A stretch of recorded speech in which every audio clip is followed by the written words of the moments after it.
Sorry, Prabhu, I forgot to live stream it, so I just remembered. I apologize. Oh, no problem. I was just waiting for you. Om Namo Bhagavate Vasudevaya.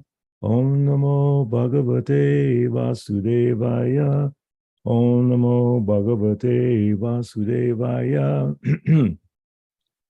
It's a reading from Srimad Bhagavatam, first canto 13, chapter text number 17. Evam griheshu saktanam pramatanam tat ihaya atya kramad avigyata kala parama dushtara. Evam griheshu saktanam pramatanam tat ihaya atya kramad avigyata kala parama dushtara. Evam griheshu saptanam pramatanam ta ihaya atyakrama vikyata kalaparama dushtara. Evam griheshu shaktanam pramatanam tataya atyakramat avigyata kala parama dushtara. Hare Krishna.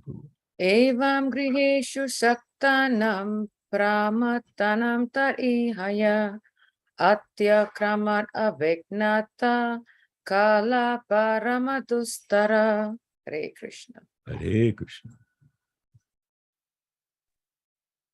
Anyone else? Evam grihesu saktanam pramattanam tadiyaha atyakramad vijnataha kalaha paramadustaraha. Hare Krishna.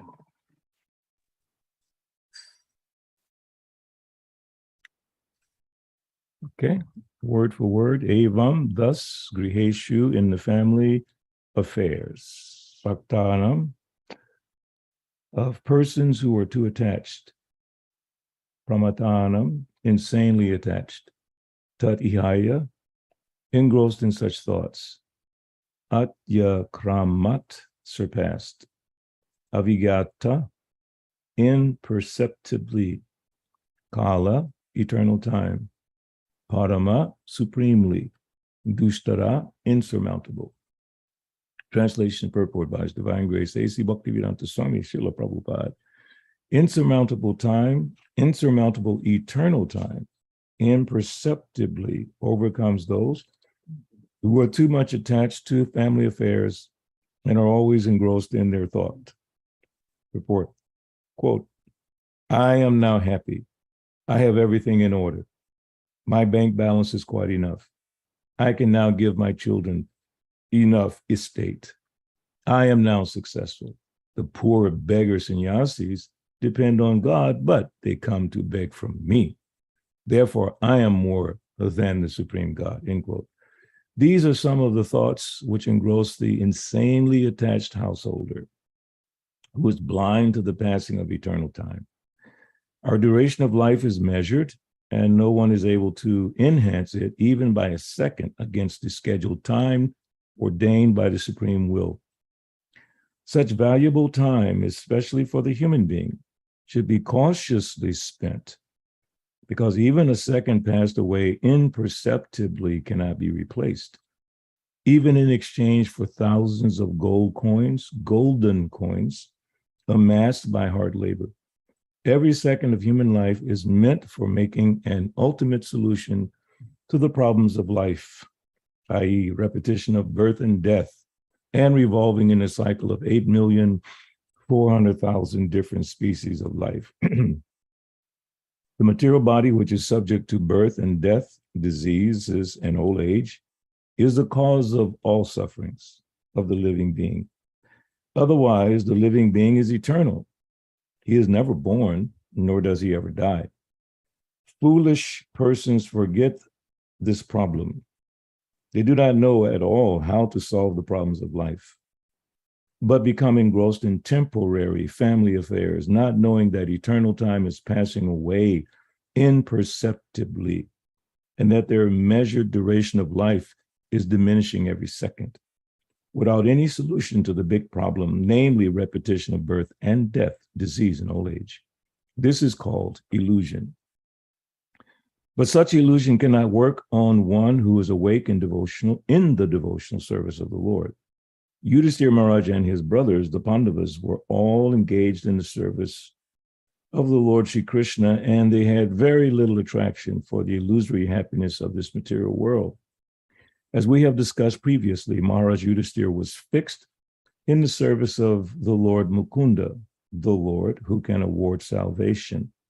And therefore he had no attraction even for such comforts of life as are available in the kingdom of heaven, because even the happiness obtained on the planet Brahmaloka is also temporary and illusory. Because the living being is eternal, he can be happy only in the eternal abode of the kingdom of God, Paravyoma, from which no one returns to this region of repeated birth and death, disease and old age. Therefore, any comfort of life or any material happiness which does not warrant an eternal life is but illusion for the eternal living being. One who understands this factually is learned.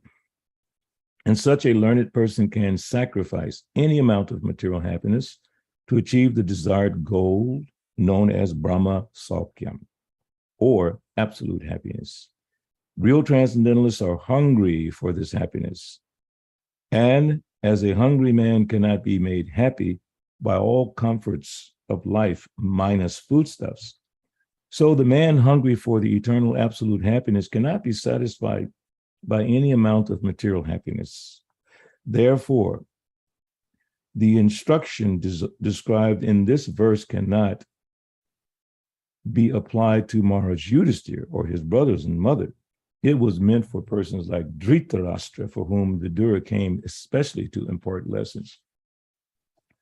Om Ajnana-timiranda Sajjananjanandalakaya Takshu Militam Yena Tasmai Sri Gurve Namaha Sri Chaitanya Manobhishtam Stapitam Yena Bhutale Swayam Rupa Gadabhmaya Tadate Swapadante Kam Jai Shri Krishna Chaitanya Prabhu Nityananda Shri Advaita Gadadhara Shivasari Go Bhaktavinda Hare Krishna Krishna Krishna Hare Hare Hare Rama Rama Rama Hare Hare. So just before beginning our discussion here, as Mataji pointed out, today is Govardhan Puja, and there's so many lessons we can learn from this pastime of Govardhan Puja, but I just wanted to mention, for me, it demonstrates the length that the Lord will go to in order to protect his devotees. He asks us to surrender Sarvadharma Prichajamam, Kam Saranam Prajap. He asks us to surrender, and with that request, he automatically provides the shelter that we need, protects us from all our sinful reactions, and protect us in all circumstances in life. So this pastime of Govardhan Puja, especially for me, demonstrates that the Lord will go against even the laws of nature to protect his devotees, like lifting a hill. Who can imagine lifting a hill? But he did that to protect the residents of Vrindavan, because after the Lord preached to them, they were willing to give up this sacrifice offering to Indra. And that's the other lesson Srila Prabhupada points out in the beginning of that pastime. The Lord wanted to firmly establish pure devotional service, not this demigod worship or worshiping for other reasons, which really ties into our verse and purport today, that the human life is not meant for sense gratification. And no matter how much we try to fortify our situation, meaning through education, through physical strength, through acquisition of resources, time is ticking away at our life, taking away every second. And Srila Prabhupada points out that we cannot get back 1 second, even with a large amount of gold. For instance, if you are on the verge of death, and then you tell the doctors, I have a very good stock of money, I will give you any amount of money you want. Please give me, like Prabhupada would say, 4 more years to complete all my projects. They cannot even give you 4 more seconds. That is not under their control. Time, as Krishna explains in the Bhagavad Gita, time I am, destroyer of all the worlds. And he's come to engage all men. So no matter how we try to hang on to time in order to enjoy or complete all our projects, is being taken away. And time is that framework within which we do what we do. It's like we say, it's time to go to work. So we go to work, we work 8 hours, 9 hours, 10, 15, whatever the number. So within that framework of time, we try to achieve our goals. So we're not buying time. Some people say, buy time. You give myself a little more time. You can't buy time. Time is Krishna. You can't fight time. Time is Krishna. Kalo asmi. I was telling someone the other day, and they're facing a very difficult physical situation in their life. And they're trying to decide what to do with their relative. And I said, Prabhupada explained that when you're trying to so-called hold on to life, you're fighting Krishna, because he's taking away and you're trying to hold on. So there's a prescribed amount of time that we have, and that time should be used properly. And then if we don't properly use it, and we've developed this mentality of sense gratification, and when we see that our life is being taken away, we want more time. Just give me a little more time to do what? To accumulate more money, to build up your physical strength, to improve your intelligence, your intellect? No.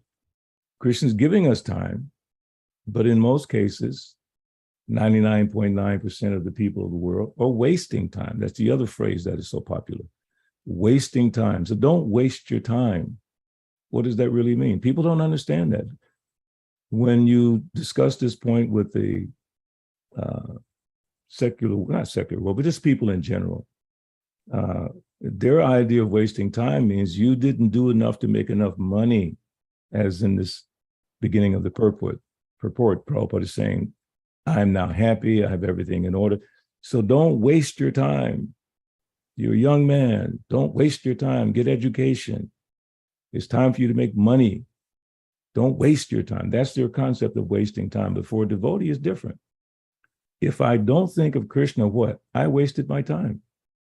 I was given 5 minutes and I wasted it lamenting over this body or lamenting what I have or don't have. Like Prabhupada says, hankering and lamenting. Hankering for what you don't have, lamenting when it's taken away.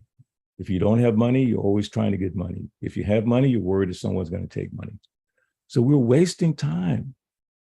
It's not wasting time if I'm not pursuing sense gratification. We have a right, inherent right, based on our, Prabhupada called it the designative disqualification of our body. Our bodies are a designated disqualification. Interesting choice of words. So we have this body, but it's a disqualification. Why? Because we're eternal souls. We're more powerful than the sun, but we've identified with this body. So everything we do, we try to do for this body. It also points out that this body is the cause of our pain.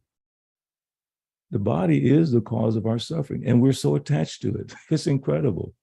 We're so attached to this body, but it's the cause of our pain. Just like now it's getting colder. And I'm sure where you are up north, it's a little bit colder than down here. So the moment the cool air hits our skin, we run for gloves, we run for jackets, we run for turn on the heat, all these things. But it's because of the body that now we're experiencing the suffering.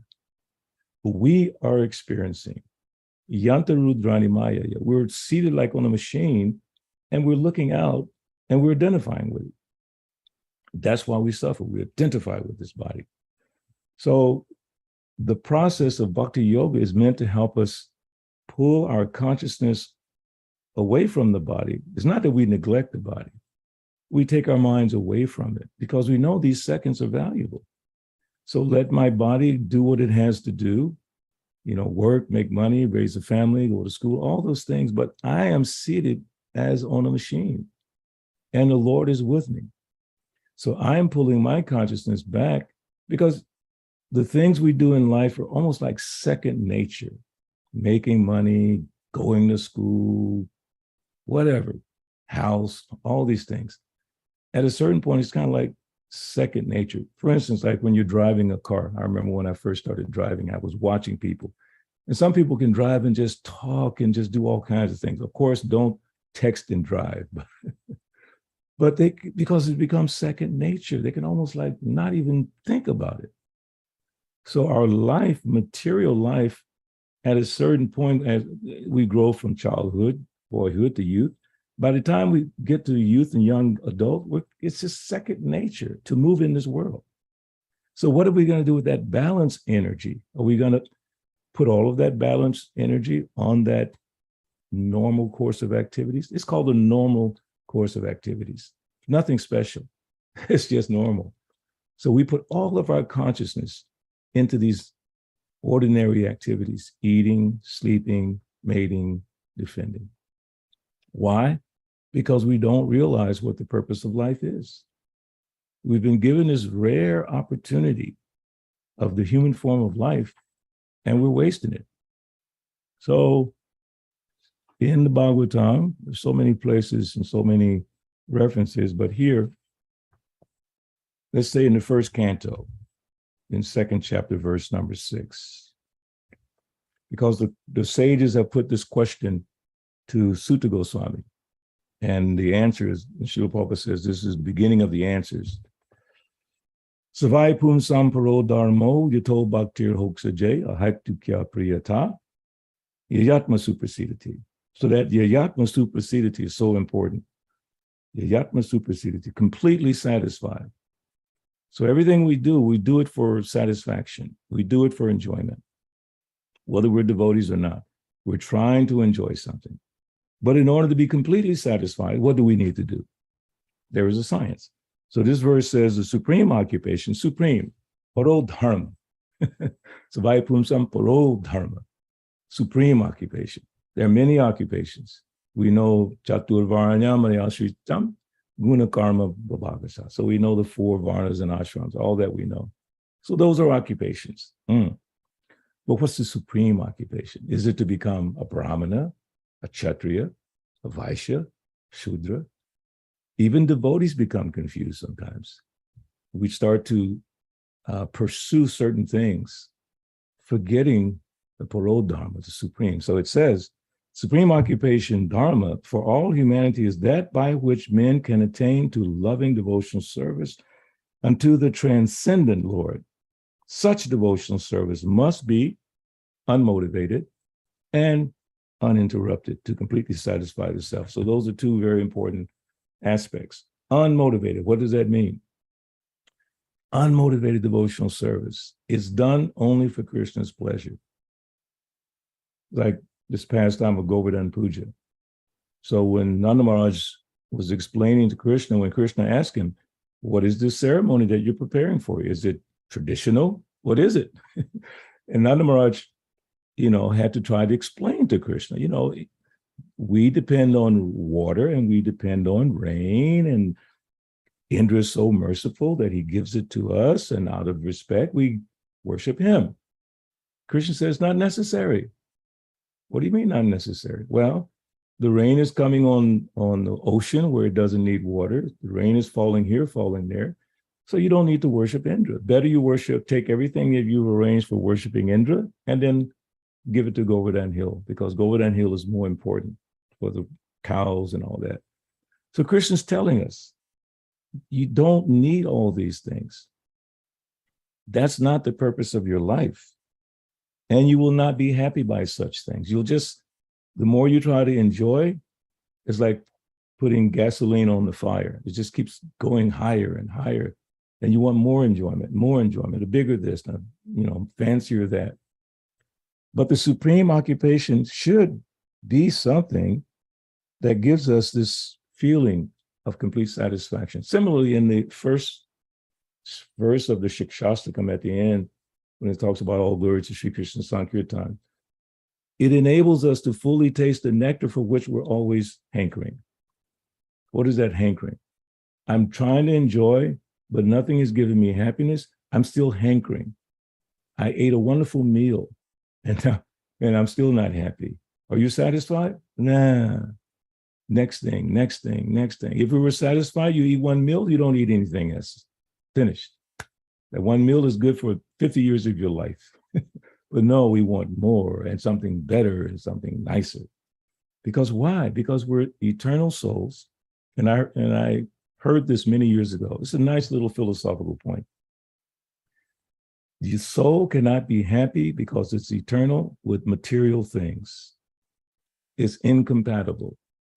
And that just made so much sense to me.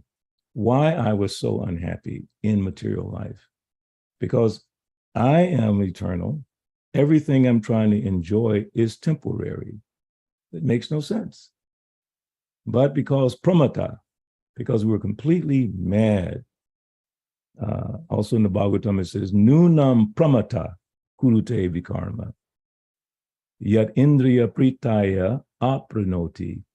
Nasadu manye yata atmanoyam asanapi kleshada asadeha. Bhagavatam, 5th canto, 5th chapter, text 4. I know Parikshit loves this part of the Bhagavatam. we resonate on this part of the Bhagavatam. When a person considers sense gratification the aim of life, my goal when I wake up in the morning, sense gratification. Prabhupada says, the squirrels, the birds, they're all doing the same thing. What is the big deal? We make a big deal out of trying to achieve things in life. So, like outside my window, there's a squirrel or a group of squirrels. They come every day. They're trying to take over my house, and they look for these little acorns and nuts, and they're just scrounging around, scavenging for them. So the human being wakes up in the morning and they start looking around. What can I do today? And before they even wake up in the morning, before they go to bed at night, they write down all the things I want to achieve the next day. Sense gratification, aim of life. So when a person considers sense gratification the aim of life means what? I have life, and the goal, the aim, the purpose is sense gratification. So everything I do is for the purpose of improving my abilities, capabilities to acquire sense gratification. Everything I do, that's the mindset. He certainly becomes mad after materialistic living and engages in all kinds of sinful activity. He does not know that due to his past misdeeds, he has already received the body, which, although temporary, is the cause of his misery. So there again is the point that we've achieved this rare human body, and it's also the cause of our misery. But it can also be the vehicle by which we can perform devotional service, body, mind, and soul. Actually, the living entity should not have taken on a material body, but he has been awarded the material body for sense gratification. Therefore, I think it not befitting an intelligent man to involve himself again in the activities of sense gratification, by which he perpetually gets material bodies one after another. So this is Lord Rishabhdev to his sons. He's explaining purpose of life. And that's very important because the parents are supposed to prepare the children, with the right understanding of the purpose of life. But people in general, parents especially, don't know. So they're inspiring their children to go after sense gratification. As devotees, we have to be careful in this regard because we have children and it's perplexing what to do. Should I, focus on their education? They need to be prepared to make money when they grow up, on and on. That's all fine. That's our responsibilities, no problem. But we have to give them the sense of the most important thing in life. And it's not sense gratification, but sense gratification is given to us based on our bodies. Based on our bodies, based on our karma, we're going to get that. So all these things we have to explain. So the general mass of people don't know. Srila Prabhupada says in the purport, begging, borrowing, and stealing to live for sense gratification is condemned in this verse because such consciousness leads one to a dark, hellish condition. So think about it. So if it leads us to a hellish condition, why would we lead our children in that mindset, knowing that's where it's going to lead us to? So we prepare our children, those who are dependent on us, which Lord Rishabhdev also talks about in another verse, Guru Nanasha, Pitana Nasha, like that, those who depend on us, we have to prepare them in both ways, physically protect them, prepare them mentally for the world, but more importantly, give them the most important thing in life. Savai Pumsam Paro Dharma, supreme Dharma, supreme occupation. Dharma is sometimes translated to mean occupation, sometimes religion, sometimes the essential principle of life. So the supreme occupation, supreme religion, supreme principle of life is that by which men can attain to loving devotional service. How wonderful that is. And then devotional service is so complete, yet so simple. And it begins with hearing, Shravanam. We have to think about this principle of Shravanam, how important it is in our life. In Kali Yuga, we don't have the requisite intelligence to be great Vedic scholars. Some of us might, but just in general, we don't have that. Manda sumanda matayo, manda bhagya upadrita. Manda bhagya. We're very unfortunate. We don't have great fortune in Kali Yuga. Lives are short, memories are short, especially memories like my memory is such a mess. But I don't worry about it. I think, why do I have to remember so many things? I have Prabhupada's books. I mean, if I need to know something, I open the book and there it is. My mind is just, memory's not that good. You can't even remember where you put your car keys. That's why you put them in the same spot every day, so you don't have to worry about it. So why do I have to worry about memory? Because my Lord says, Sarvasya chaham ridishani visto matasmatir gyanam aponam cha vedaischa sarva aham eva vedya vedantakrit veda ved eva chaham. I am in everyone's heart, and from me comes knowledge and remembrance and forgetfulness. But if I don't hear that message enough, I start thinking myself to be the doer of activities that are carried out by nature. See, all these things are part and parcel of a daily meditation process. People talk about meditation. They have no idea what they're talking about. Prabhupada says they meditate on something void. What is that nonsense? The meditation is on Krishna, Krishna's words, Krishna's pastimes, the activities of Krishna's devotees, meditation on the concept of the spiritual world. But we're so busy chasing after sense gratification that we don't invest enough time. Now, back to the point about hearing. Here's the relief in my heart. Maybe it'll help some of you. If I just hear enough, because hearing is first, then there's kirtanam. Then what comes after that? Smaranam. But that smaranam is tied into tam tatiksha swat. No, I'm sorry.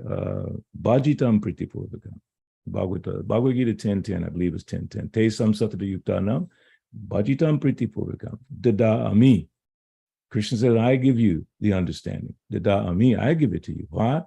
Bhajitam pritipurvakam. So then, just like a businessman, we have to be spiritual businessmen. The businessman, he's always analyzing, how can I improve the work that I do, which I'm making something, selling something, providing some service. And they do all kinds of assessments to see how we can improve. They do all kinds of research with their clientele to see how we can improve, because they know if I don't improve, someone will take my position within the sphere of what I'm doing. So in Krishna consciousness, we just keep hearing and trying to improve the quality of the hearing. That is bhajitam pritipurvakam. That is bhajitam. That is that loving practice, hearing with love. Just like this morning I was listening to the reading by Amala Bhakta Maharaj of the Govardhan Leela pastime. Just hearing that beautiful pastime. And my brain wants to go here, my brain wants to go there, my thinking wants to go here, but I'm just allowing my 2 ears to let it come in. Maybe I'm not even understanding it. Maybe the philosophy is too high for me, but I'm hearing. Then what happens? Then I can say a little something about what I heard. It's very simple. I hear it, then I try to say a little something about what I heard. And then by doing that repeatedly, then I can start to remember. That remembering replaces this unjustified pursuit of material enjoyment. It's not justifiable. Based on the fact that we're eternal, to waste our time running after sense gratification, you can't justify that. How are you going to justify it? We're eternal. We've been given this life so we can go back home, back to Godhead. and we're running after sense gratification. So to replace all that, okay, we start to hear and we focus on hearing as much as we can. I have one godbrother who I consider my Mridanga guru, Bahujra Das. He's in, I think, in California now. And I saw an interview with him recently, some months ago. And he said he reads 5 hours a day. And I was like, oh my God, because I know him. We were brahmacharis together back in the old days in Atlanta. And I know how fired up he was. So for that devotee with all that fire, he was from New York, to sit down and read 5 hours a day. He's retired from work. He's focused on that.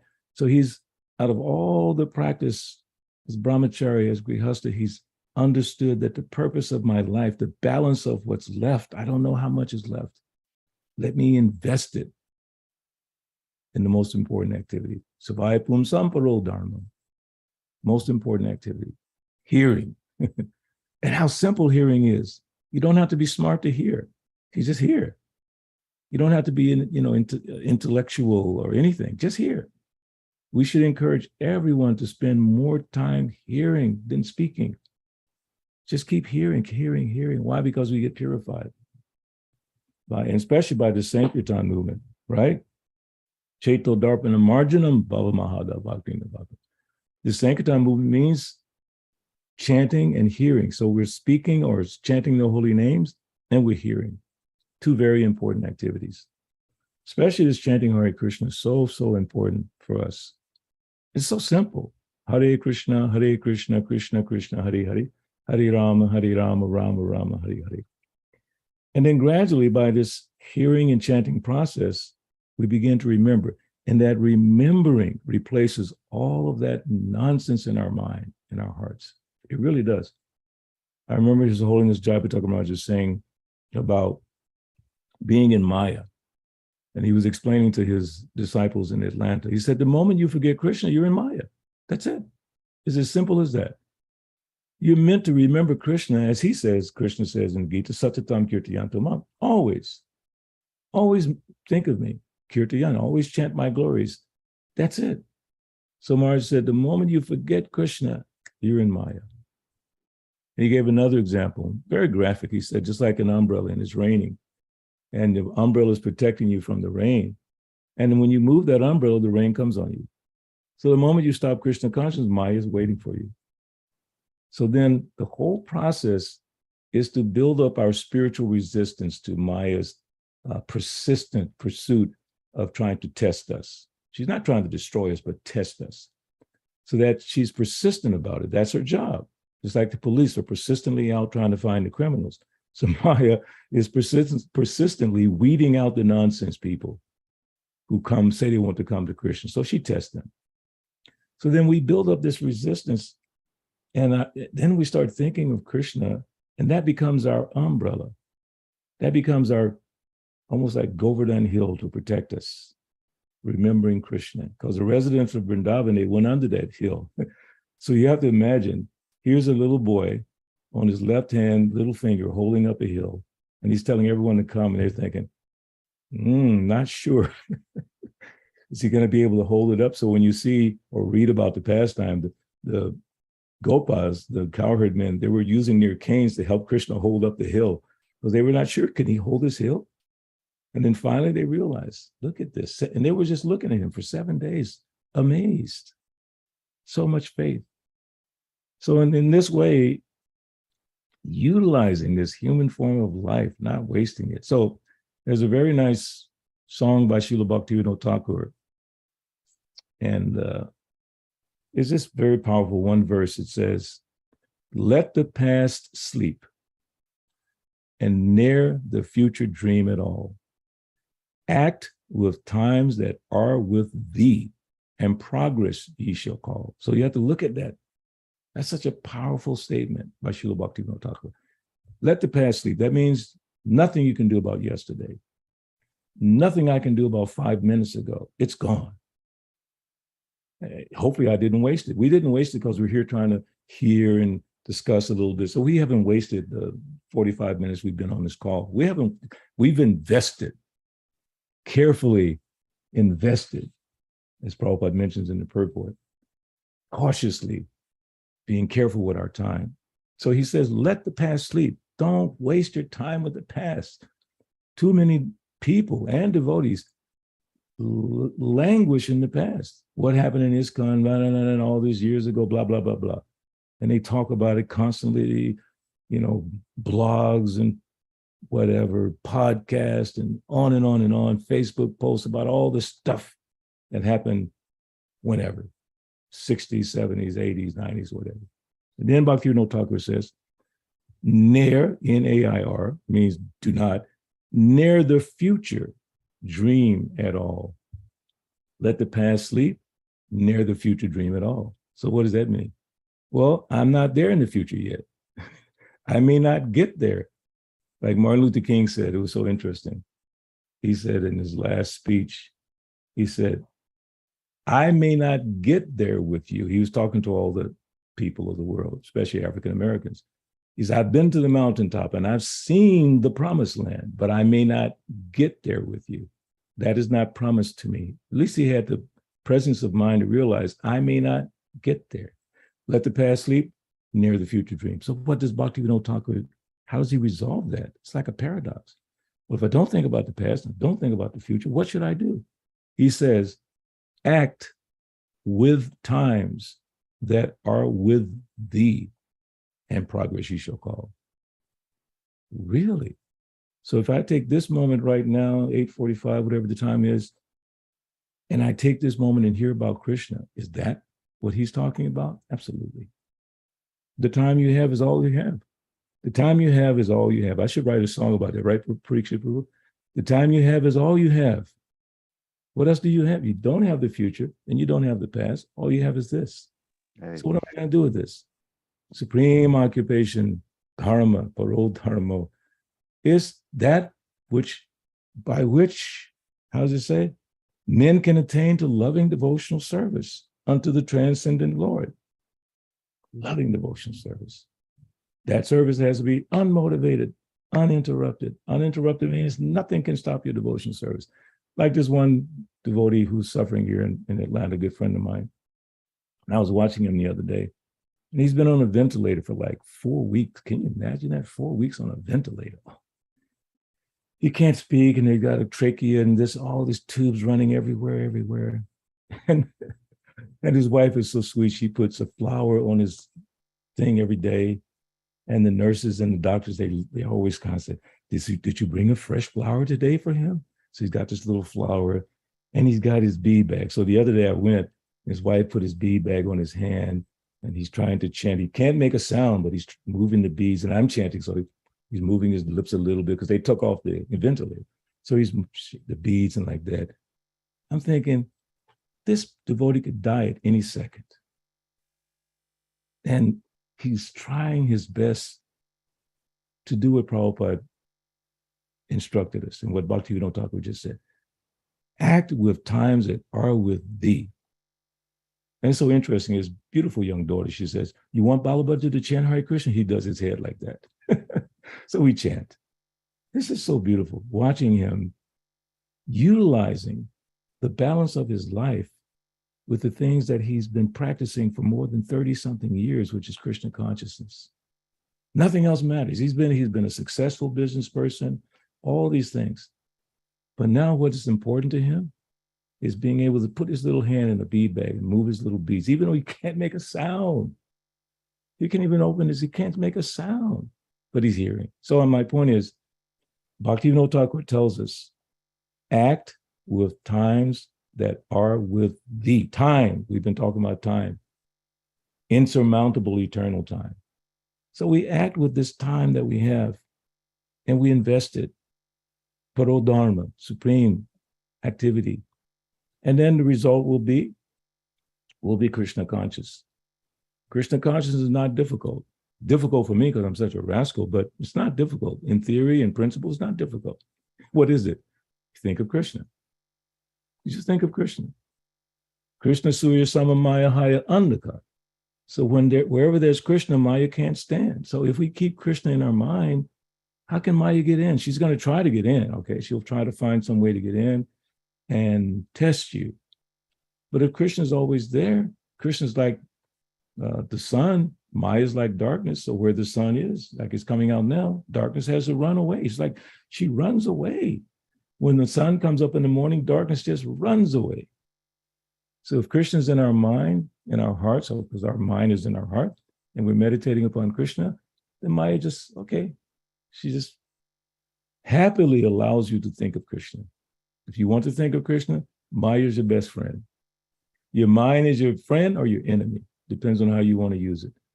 So if we think of Krishna, now how do we get to that point of thinking of Krishna consistently throughout the day? That is the morning program.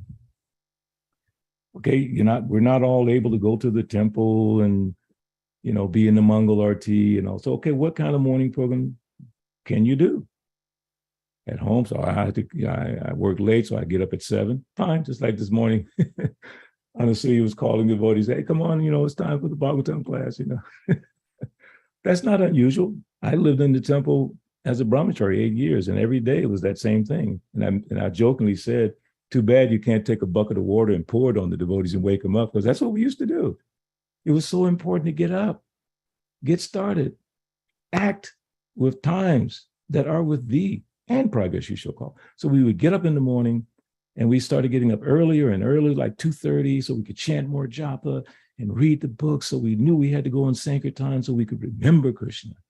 It was fantastic. Now, that investment is paying off for me now. I'm a little bit more lazy now. I don't get up at 4:30 all the time or whatever. But I can't stop thinking of my morning program. What is my morning program? Get up, chant, wake up the deities, read Bhagavatam, take prasadam. It's a small version of the morning program that I was trained in for many years by some very experienced devotees. Why? Because it's so important. And hearing is so important. My temple president during that time, Balavanta Prabhu, he made sure everybody heard the class.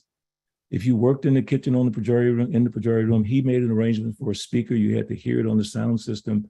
Okay. And then if you were not in the temple room during the class, you were working in the kitchen, working on the altar, you had to write a 1-page essay. What was that class about today? Seriously. I mean, it was just fantastic. But he was so convinced. He was very dear to Srila Prabhupada. Balavanta, if you look him up in the folio, you see he pops up everywhere. He was so convinced of the power of hearing that he made sure we all heard every day. It was amazing. So whatever that training I received then stays with me now. I applied maybe in a modified fashion because I don't have the same facility living in the temple, but I cannot live without a morning program, without something in that resembles that. And then I feel, yes, I've acted with the time that was given to me. So imperceptibly, time is taking away our life, especially for those who are running after sense gratification.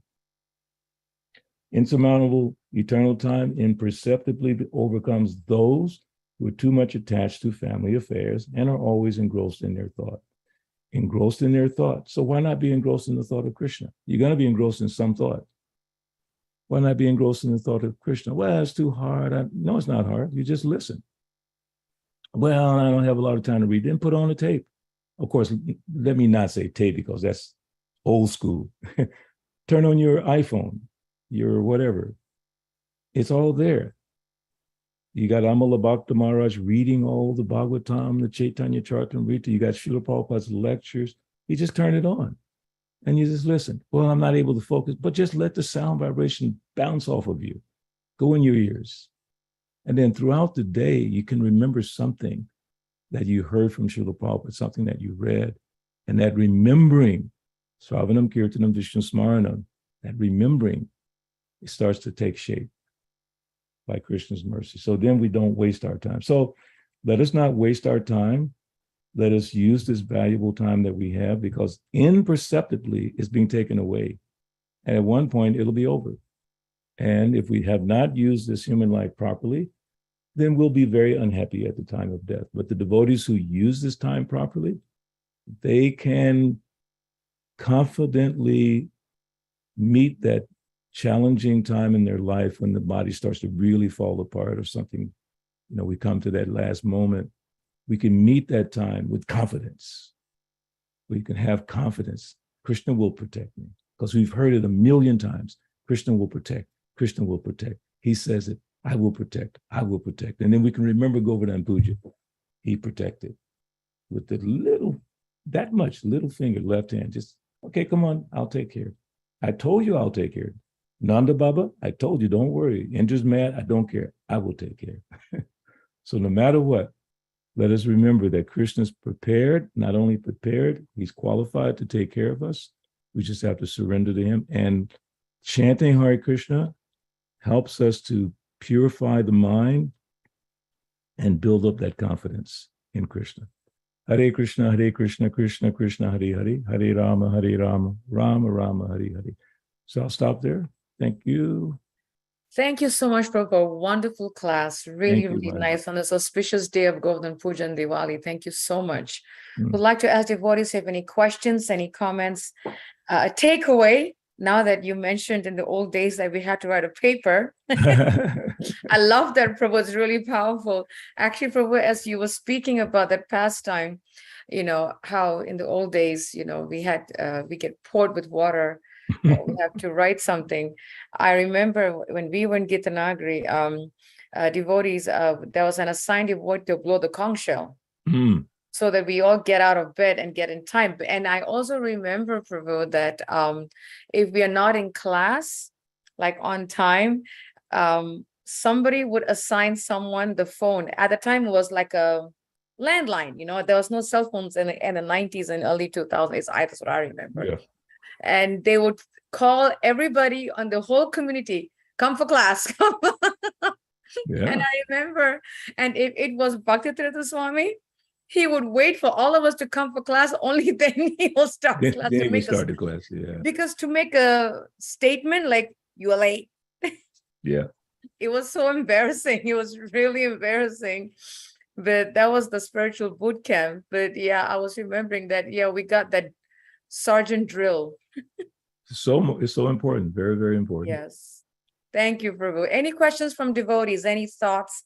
Any reflection? Any takeaways, that we learned from this class? Prabhu, I have a question, Mhm. and very much related to the pastime that you spoke about, taking shelter of the Lord when he lifted the hill. And at the same time is passing. Mhm. And what is coming to my mind, Prabhu, is the urgency consciousness. I feel that taking time for granted is so much tied into how much we are looking at time as an urgency in consciousness. Mm. So how can we, Prabhu, really, because what I'm seeing and what I'm realizing is Kali Yuga is just getting worse day by day. So many distraction, bombardments and justifications and what have you. But how can we really really chalk out time, really understand, really, put aside complacency and excuses, Yeah. and see the urgency of time and consciousness, Prabhu. Go look in the mirror every day and see how we're getting older. Hairs are falling out. Prabhupada one time looked at his hand. He said, how has it become so old? Because I'm looking at my hand going, wow, he was right. Wrinkles, shaking a little bit. And what happened? Where's Benny, that fired up little guy, a musician enjoying life? It's gone. So it's a constant reminder. All we have to do is look around us. My father's died, my mother's died, my friends have died. Look, even amongst devotees, so many of my god brothers and god sisters are passing away. It's like it's waking me up to the reality. Because as a young devotee, nobody died. We didn't even know that Jayananda had passed away. I mean, we didn't have cell phones and internet, so found out about that a little bit later. He was like one of the first ones to pass away. So there was all young devotees were all like, everything's going to be fine. Prabhupada's never going to go anywhere. Just like, I believe Friday is Prabhupada's disappearance.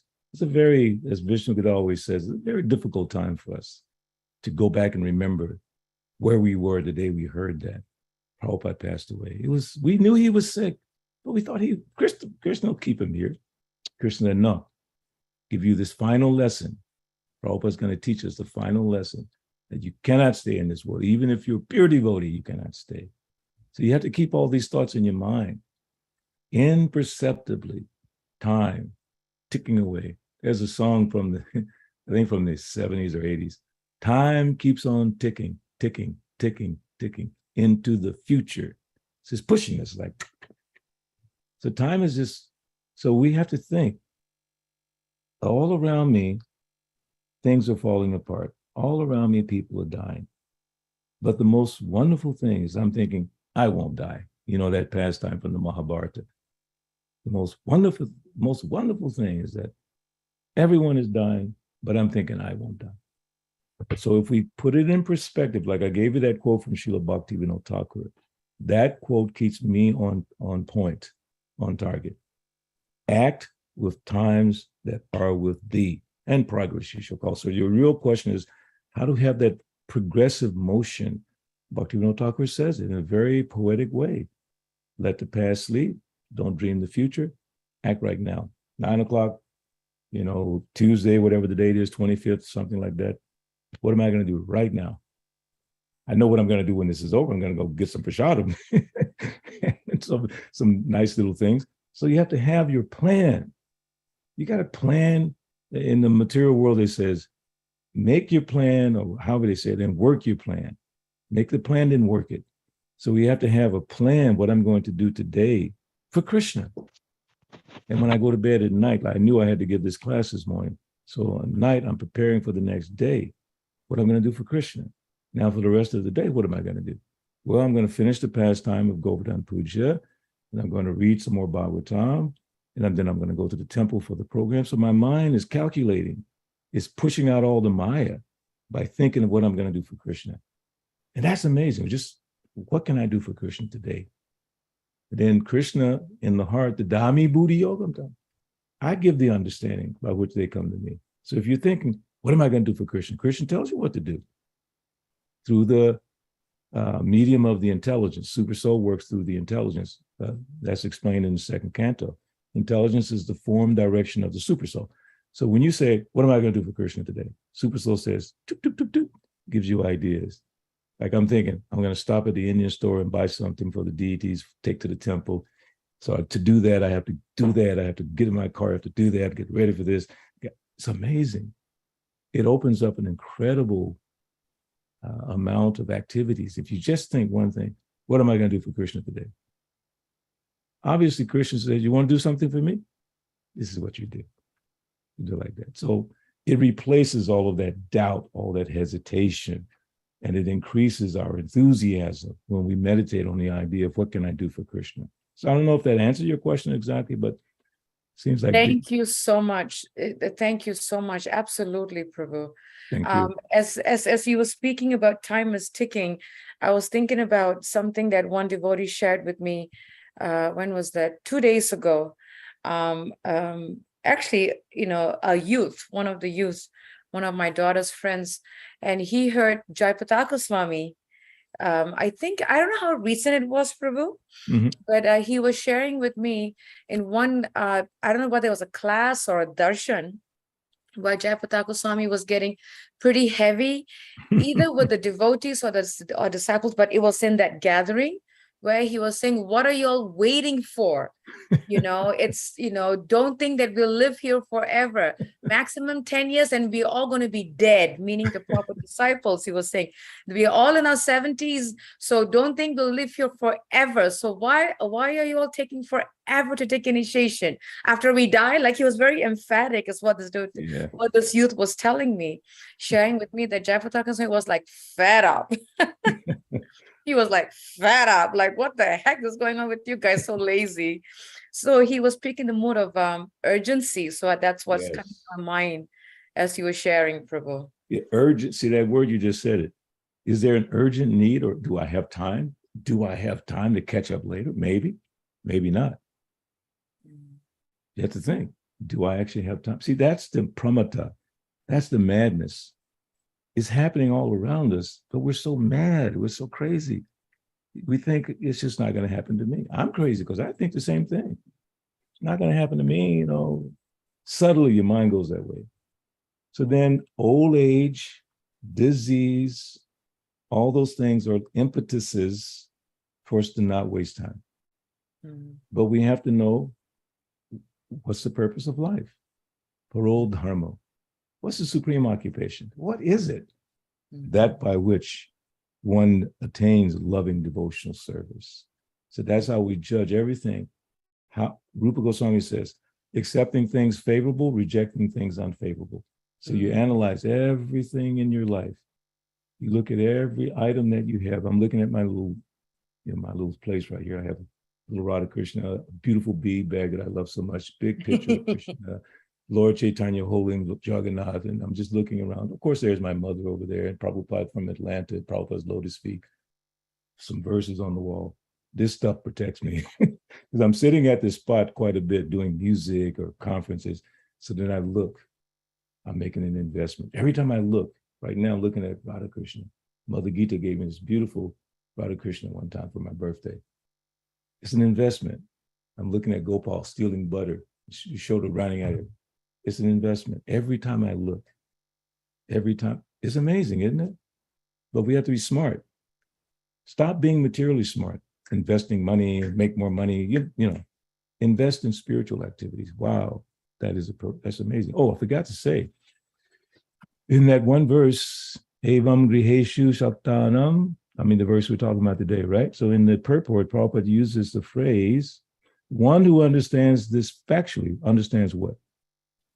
Therefore, any comfort of life or any material happiness which does not warrant an eternal life is but illusion for the eternal living being. One who understands this factually is learned. And such a person, a learned person, can sacrifice any amount of material happiness to achieve the desired goal known as Brahma Saukyam. Brahma Saukyam. And that Brahma Saukyam is also mentioned here. Another one of Parikshit and I's favorite verses, 551. Rishabha Uvacha. Nayam deho deha bhajam niloke kastam kamam adhate vid bhujamye tapo divyam putraka yena satvam sujed yasmad brahma saukyam tunantam. Lord Rishabdev told his sons, my dear boys, of all the living entities who have accepted material bodies in this world, one who has been awarded this human form should not work hard day and night simply for sense gratification, which is available even for the dogs and hogs that eat stew. One should engage in penance, austerity, to attain the divine position of devotional service. By such activity, one's heart is purified. And when one attains this position, he attains eternal, blissful life, which is transcendental to material happiness. So that phrase, Brahma Saukyam, spiritual happiness. So we should be ready to do whatever it takes to get Brahma Saukyam. We're not going to get it some easy, laissez-faire, I'll think about Krishna, whatever. Tapo divyam, divine austerity. We should be willing to perform whatever austerity is necessary to get Brahma Saukyam, that blissful spiritual happiness. Yes. Thank you so much, Prabhu. Yes, it's such a nice meditation for today. Actually, right before the class, Prabhu, sometimes we say that, when it's like gloomy and rainy and we're like, bleh. You kind of like, it becomes like a damper. But so this morning, my mind is such a rascal. So because this morning I said, oh my God, it's so bleh outside. It's like so gloomy and it's like so wet. I said, but wait, it's Govardhan Puja. I mean, we don't have torrents of rain. Okay, I get that story. But at least, Guru and Krishna helped me to switch my rascal mind. Such a rascal mind, Prabhu. My mind is such a rascal. To actually say, well, we don't have torrents of rain, but it's Govardhan Puja. And the Lord lifted the hill on the rain. So I can look at it that way. Yeah, see, let it remind you of Krishna. I had to beat my mind up, Prabhu was such a rascal. But you're so blessed because this reminding you of the Govardhan Leela pastime. So you're analyzing it based on the pastime. The residents of Vrindavan, the dark clouds came, the Samvartaka clouds came, and those clouds only come for the devastation of the universe. So they had to see these dark clouds, like, say it's a little bit whatever. And you're just reminded of Govardhan Puja. Everything we see, we can allow it to remind us of Krishna, or we can just go off into that material consciousness of life. But we've been awarded the human body with intelligence to use in the service of the Lord. So you did the right thing. You definitely gave us a good example. Gloomy day reminds us of Krishna. Bright, sunny day reminds us of Krishna. Everything. Help me to beat up my mind, Prabhu. It's such I had to switch it around, is what I had to do. Thank you so much. Any questions from devotees, please do jump right in and ask a question or share a takeaway or some thoughts. I'm looking for my husband. There he Hare is. Krishna. Parikshit. I knew he would jump right in. Thank I've you. actually been waiting for a while, but Oh, that's all right. sorry. That's good. Thank you. When you Hare Krishna Puja. Haribo Accept Parikshit. obeisances. My basic glory to the Prabhupada. Oh, bless you, Prabhupada. Thank you for telling us about the way it was when Balavanta Prabhu was the president. You had to, in some cases, the Buddhists had to write one page about what was going on. What the lecture was about. So as soon as I heard that, I took and started writing something because I also wanted to do. So my takeaway is the body is a cause of misery, anchoring for sense gratification and lamenting for material loss. That's all misery. And then some of us at late stage of our life, sometimes we want a material legacy to leave for the children, but sometimes forget that the children have their own, life set in front of them, and we can't change things the way we want. Meditation should be on Krishna. That's the other point. His pastimes, his forms, paraphernalia, his name. And then you also mentioned that we must improve the quality of hearing transcendental literature. And we can share what we've heard, and that hearing also purifies us. Yes. So this is some of the points that I put down from almost one page. Thank you. Hare Krishna. Thank you, Haribo. Very Keep following inspiring. the instructions, Prabhu. Thank you for sharing that instruction. I think it's so important because sometimes I feel like the mind cannot retain so much. I know my mind can, like yesterday, Parikshit was watching Bhakti Swami's Brahma Samhita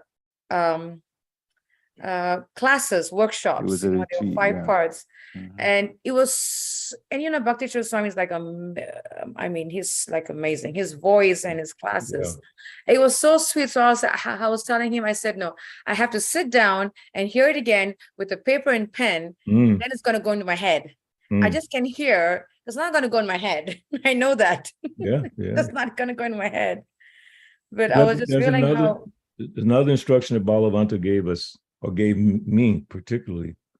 He said, if you get a realization, write it down, because if you don't, you'll forget it. And he gave me that instruction when I was a young brahmachari. And I followed that instruction to this day. I mean, even now when I read on my iPad, when I'm reading Prabhupada's books in the folio, because you can underline, you can put colors, and everything that I've been reading over the years that I keep forgetting, now I'm underlining and I can go back to it. You can put little notes and all that. Thanks for this nice technical advancement. Use it for Krishna, because we will forget, and what you think you knew, you might even misspeak it. You didn't remember exactly what it was said. So it pays to write it down. Like that quote from Bhaktivinoda Thakur, it's in my brain. I cannot lose that quote. It's like, because I wrote it down. I have it printed out. I have it in my little folder, my toolbox. I have it there. I have things in my toolbox, which is a folder of things that I don't want to forget anymore, because I know I'm going to forget them, but I need them in my preaching. So it's in my little book. I just open, and then we have the verse book. It has all Prabhupada's favorite verses. It's like, come on, guys, gals, let's get busy here. No more excuses, okay? No more excuses. So I'm so thankful that my temple president didn't allow us to have that moment to where we could just float off into Maya. He's just like structured. Every day was structured, all day, every day, all the way to the end of the day.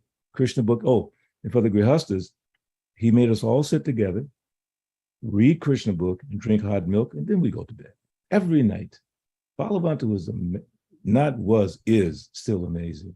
He's one of my dear friends and mentors, along with Jayapataka Swami, along with my dear Bhakti Tirtha Maharaj. You got to have that in your life. You got to have those kinds of inspirations from those who do it themselves. You want you don't want to criticize anyone, but from those who do it themselves, the impact is greater. Okay, like I told you before in selling, the secret to selling is a transference of conviction. So when someone who's convinced of it tells you, shares with you, you feel it because you see them, kind of what their life is. And your tendency would be to follow that instruction. How are you going to argue with success? Someone who's Krishna conscious and trying to tell you how to be Krishna conscious. And like you said, honestly, we're in Maya, our brains are going everywhere. And then we hear it and go, okay, wow, you aspire to follow in the footsteps of such devotees. Mahajano, Yenika, Tasapanta. Everything connects in Krishna consciousness, everything. So Thank you so much, Prabhu. Thank you. Any other last? Prakshi just jumped in. Go right ahead. Hare Krishna. Thank you for this point also. Write down all realizations. So yesterday on the Zoom with Philadelphia, it was my turn to do that service. And that part of Bhagavatam, Dhritarashtra quits home, was Vidura returning from going on pilgrimage back to the palace in Hastinapur. Everybody was very happy to receive him, but he actually came to get Dhritarashtra and Gandhari out into the latter state. And as we were speaking, a thought just occurred to me, but Vidura is Yamaraj. That's Yamaraj himself. And look at all the wrong things, the deliberate things that Dhritarashtra did. And I said, Dhritarashtra is very lucky because when people die and they have done wrong things, they are taken forcibly to Yamaraj. But in this case, Yamaraj himself has come. Yamaraj is the one that could have punished him. When Yamaraj goes back to the post, Dhritarashtra is going to be up for what did you do to the Pandavas and what can happen to you? But now he was the one that actually was coming to get his brother, Dhritarashtra, out of a situation that was actually terrible, but he couldn't see it. He was going to take advantage of just living at the palace. And Vidura came to take him out of there and make him focus on how to live properly so that he wouldn't really face judgment from the same Vidura as Yamaraj later on. I started thinking about that, if you understand what I mean, because Yamaraj is the one that punishes people. Yes. They said if anybody would know what not living properly spiritually would cause, Yamaraj would know, because he's the one that deals with those who didn't live properly or who didn't take their life seriously in Krishna consciousness. So in that sense, Dhritarashtra was very lucky that the Vidura came back to help him to live and live his latter stages of his life and live properly. In that sense, Dhritarashtra was lucky. That was a realization. Hare Krishna. No, that's you pointed out such a beautiful point that Vidura, out of compassion, told Dhritarashtra, "You're living like a kept dog in the homes of those you tried to kill. Basically, get out from here. What are you doing? You tried to kill these people. Now you're living with them like a dog. Get out." And that's what he was like, oh. So then Dhritarashtra and Gandhari, they left Vidura. But out of compassion, Vidura did that. So sometimes devotees have to do that for us. But boo, come on, you're living like this. You should try like that. And they give us nice inspiration and guidance. I have so many dear God brothers and God sisters who do that for me. Not only God brothers and God sisters, but second generation devotees that I depend on to sort of wake me up, So because time is imperceptibly moving along, tick, tick, tick, tick, tick, tick, tick. And I'm wasting a second here and there. Like Haryashva, he'll call and we'll talk, and we just like talk about Krishna consciousness and the nectar. And he said, Prabhu, give me some more nectar. And I said, Prabhu, give me some more nectar. And it goes on for like 2 hours, just nectar, nectar, nectar, nectar. Whew. Such a beautiful exchange, Prabhu. I can imagine that. Such a beautiful exchange. Wow. So nice. So nice. Thank you, Prabhu. Thank you. And we thank the devotees for joining us. Quick reminder, please do join us this evening at the temple at 6 o'clock for Govardhan Puja. And we look forward to seeing many of you with your decorated clay pots with offerings. This year, Prabhu, we got those many flower clay pots and we Oh, distributed nice. it to have devotees decorated and bring their offerings in that. Oh, We wow. offer that is to the a hill. Beautiful idea. And make sure you tell them, hey, everyone on this call, if you don't go to Govardhan Puja and you don't circumambulate the hill, you will be bitten by snakes. Very well. Well, that's in that's in Prabhu, the they heard video. it from you. Your words are stronger than mine. I'm sure No, they it's, got it's, it. it's in the Krishna book. And every time I talk about Govardhan Puja, I talk about that one point.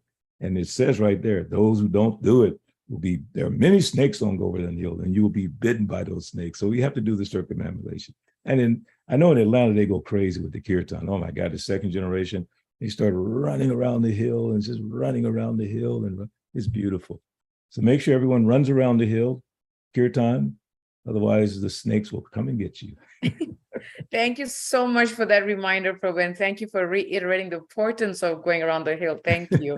We thank you the devotees for joining us. Vanchakaptibhyascha kripasinduveducha patitanam pavanebhyo Vaishnavebhyo namo namaha. Srila Prabhupada ki. Jai, Haribol, everybody. Have a Hari wonderful Bol day. Prabhu. Happy Hare Govardhan Puja to you Krishna. too, Prabhu.